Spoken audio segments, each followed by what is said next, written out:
let's bring Josh into the studio. Josh, how you doing? We're working on the audio. Sorry, 1 second. We will break this down. I got it. I got it. We got you. How you doing? Really? Wow. You're telling me this for the first time. Yeah. That line, and then how many sabotage teams are on U.S. soil? Right. Lots, apparently. Yeah, you've been Depends on if you want to count each inverter. Yeah. How big is the scale of this? Wait, actually, can we just start with like the super high level on like how did the story break? What's the overall story here? It's a Reuters article, and for folks not following at home, and I assume that's pretty much everybody, super niche story. Yeah. Essentially, what they said is there's key equipment in our electrical grid, and that key equipment, it turns out, has like legit, actual secret subcomponents, undeclared subcomponents, not on any bill of materials, not in the RFP, nothing. But they just crack these things open. There's like extra stuff in there. Turns out the extra stuff means the Chinese can reach in anytime they want and make changes. What kind of, like turning it off, or is this like explosion type thing? I mean, I haven't seen the specifics of what's actually in there, but you have to imagine, because remember, like electrical grids are actually quite sensitive to this type of destabilization. So you turn something on and off and on and off, and you could break something. And these breaks cascade out. So it's a real problem. Yeah, it's super interesting because we were doing a deep dive on just data center build outs generally, and one of the key components is these transformers. And it's funny because, of course, the transformer architecture is what powers the language models, but it's an unrelated term. These are electrical transformers. Correct. And China has a very strong hold over the supply chain broadly and supplies, up high double digits, I believe the number was. And so there was always a question about, with a trade war, would we lose access to this technology? Well, now there's potential for sabotage or... Why would they want you to lose access to it? We're wiring it into the entire network. They would want us to keep buying. So, I mean, I guess the obvious question is like, how was this not caught? Like, you receive this transformer, why don't you just take one apart, tear it down the day it arrives? Just a lot of folks don't do that type of stuff. Like everybody assumes everything works. Yeah. Like everything assumes that like, oh, your factory's going to work. Your power grid's going to work. Like it's just all going to work. Even if you buy it from a company that literally has a law in the books, which China does, saying that you are required to, in secret, work on behalf of the Chinese Communist Party whenever we ask you, and you're not allowed to tell anyone about it. So, no, I just think folks are incredibly naive. I wish we weren't. A lot of people think, oh, the government's going to take care of this. And that's not an attitude that I would recommend folks take. And so I mean, how would you even sweep for this type of gadget hidden inside a product? By ordering it from a manufacturer that's not in China. You don't think there's any way to tear it down and find it? Is that impossible? I mean, you could. There's highly specialized firms that do this type of stuff. Someone did a report on this. Huawei it would just make it more probably expensive to actually buy something and then effectively refurbish it to be secure. That sounds pricey. I guess, yeah. Yeah, no, it's super dark. But I mean, we do that at the ports all the time. We open up washing machines to make sure they're not filled with drugs, right? Yeah, but like you're talking about at the chip level. Yeah.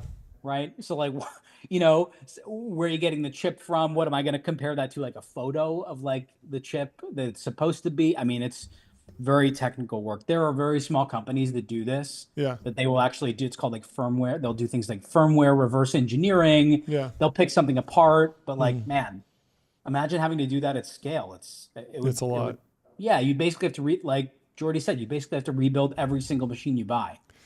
Yeah, can you take us through some of the history of Huawei here? I mean, I'm seeing Huawei and SunGrow are the two world's top solar inverter suppliers. They dominate global markets, but face growing bans and scrutiny in the West. This was kind of what people were rumoring to be true about Huawei 5G and the it wasn't rumored. Like a company called Finite State literally did a report, and they did exactly this same thing. They broke open Huawei equipment, telecom equipment, and they found a whole bunch of stuff that essentially could be used by the Chinese intelligence services to go in and, you know, do bad things. How much of this, I mean, there's no information traveling over the electrical inverters. It's purely receives a kill switch, turns off the power, which is obviously very bad. Look, But I'm not sure that that's the case. Okay. You know, what you're going to be concerned about is, again, they're dialing in, like, the things that they found were like communications mechanisms that could be like a cellular chip. Yep. It could be something that is able to somehow get around a firewall. Yep. And so, I mean, there is information that's now going to make its way into that device. Yeah. So I imagine every inverter is probably connected to the internet just because we live in the IoT era and you want to be able to check on the status. And so it's maybe going over the whatever network you're already connecting it to. But is there a way to set up like a separate firewall for this type of communication so that if it has a cell phone, cellular radio on it, the cell tower just says, hey, we're not accepting messages from this weird device that's sending us packets across the cellular network? I think it'd be really hard to do something like that. I mean, I'm not a you know, cellular network engineer, but no, I think that'd be really hard. What's the path forward? I mean, you said like buy American generically, but like, does that mean we need a new company to spin up? Do we need to pour a bunch of private equity dollars into some existing manufacturer, help them reshore? Like, does there need to be like a CHIPS Act for this? Like, what's in the toolkit?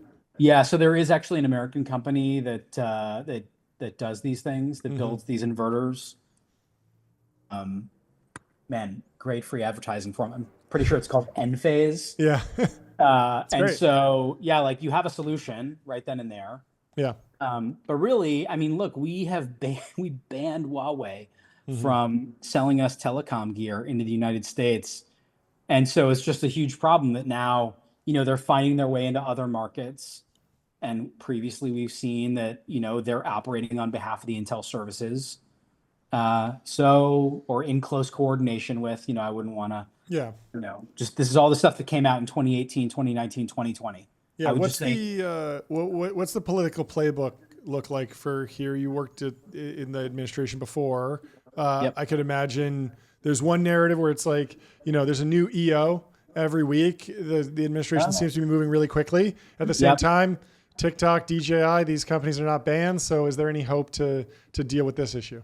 Yeah. So actually I wrote the executive order that you would use. It's Executive Order 13873. People talk about it as the ICT supply chain executive order. And yeah, you can just ban these companies from doing business in the United States once you show the connection between the company and the intelligence services of the Chinese Communist Party or some other malicious. Who's pushing back against that? It feels like a pretty bipartisan issue. A lot of dark forces out there. Again.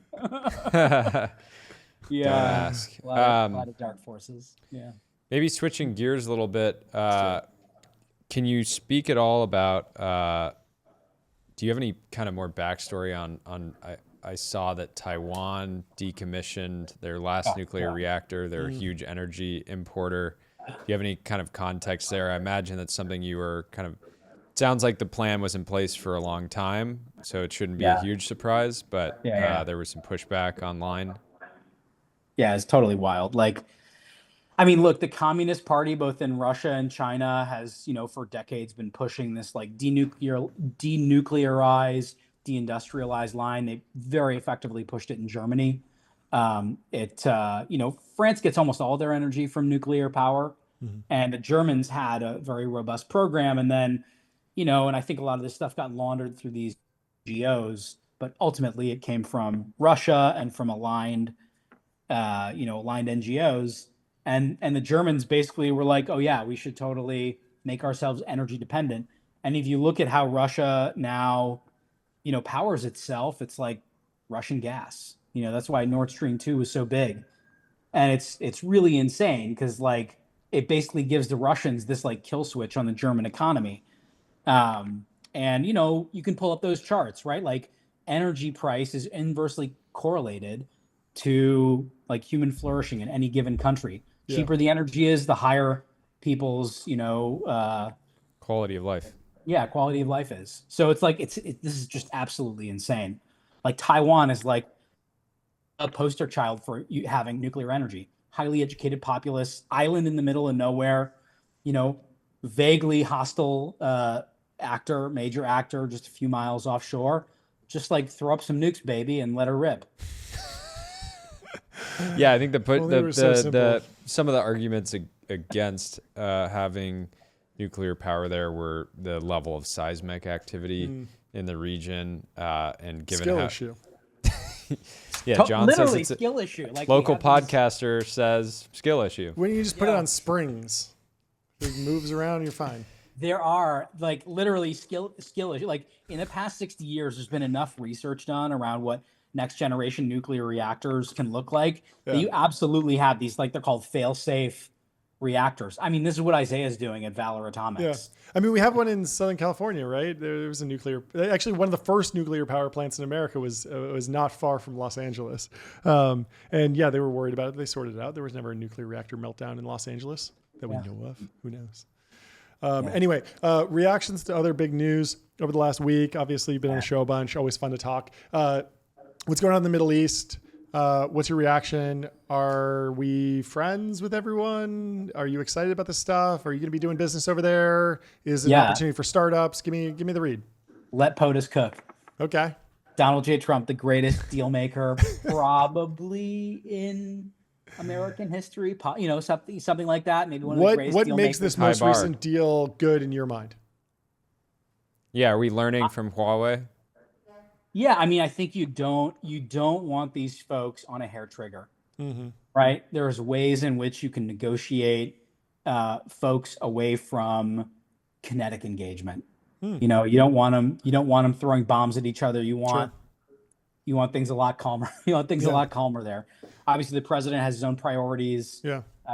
The American people voted for him not to start more wars in the Middle East. What about not in terms of geopolitical conflict and war, but more on the side of the AI deals that have come together in Saudi Arabia and the UAE? We've seen China is kind of doing a Belt and Road 2.0 with AI Belt and Road. They'll come and deliver you Huawei Ascend chips, and you'll run DeepSeek and Manus on top of it. The American push now is, why not NVIDIA chips with maybe Meta Llama on top? Have you been encouraged by the pace of play in those deals? Yeah, I think the boss has it right. Man, let him cook. Okay. And obviously the Chinese are all over that stuff. They're all over. They've been trying to make these deals now for years. Like I remember they were trying to do this same deal 4 years ago. And I say, of course you want, an American option, and, it's got to be done with the right guardrails. Just like any deal that you're doing with an advanced technology. But no, I trust the team to work it out. Very cool. Jordy, anything else? Nothing right now. We'll let you get back to work. Thank man. you for jumping on. Keeping America safe, man. Keep rocking. Let's go. We'll talk to you soon. Bye. Good.